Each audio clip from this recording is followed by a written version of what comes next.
1,00,000 పెడితే ₹1,00,00,000.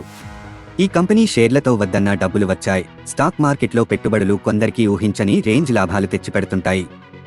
అలాంటి ఓ షేరు గురించి ఇప్పుడు చూద్దాం. స్టాక్ మార్కెట్లో పెట్టుబడులు కొందరికి ఊహించని రేంజ్ లాభాలు తెచ్చిపెడుతుంటాయి. అందరికీ ఆ అదృష్టం దక్కకపోయినా కొంతమంది మాత్రం నక్కతోక తొక్కేస్తారు. వాళ్లు కొన్న షేర్లు సునామీలా డబ్బును సృష్టిస్తుంటాయి. మార్కెట్లో అలా ధారాళంగా డబ్బు సంపాదించిన ఇన్వెస్టర్లు చాలామందే ఉన్నారు. కొన్ని మల్టీబ్యాగర్ షేర్లు ఇన్వెస్టర్ల డబ్బును అమాంతం పెంచేస్తాయి. ఆ కేటగిరీలోనే ఉంది transformers and rectifiers India limited trill share. ఇందులో ₹1,00,000 పెట్టుబడి పెడితే ఏకంగా ₹1,00,00,000 అయ్యాయి.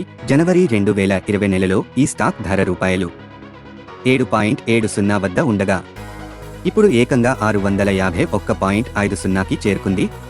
అంటే ఈ 4 ఏళ్లలో 100 రెట్లకు పైగా ఇన్వెస్టర్లకు లాభాలు తెచ్చిపెట్టింది ఈ కంపెనీ. 2020 సంవత్సరంలో ₹1,00,000 పెట్టి ఈ షేర్లు కొంటే ఇప్పుడు ఆ పెట్టుబడి ₹1,00,00,000గా మారింది. ఇలా ఈ కంపెనీలో ఇన్వెస్ట్ చేసిన వారు సులభంగా కోటీశ్వరులయ్యారు. ఇలాంటి ఆసక్తికరమైన అప్డేట్స్ కోసం ఛానల్ని సబ్స్క్రైబ్ చేయండి. వీడియో నచ్చినట్లయితే లైక్ చేయండి.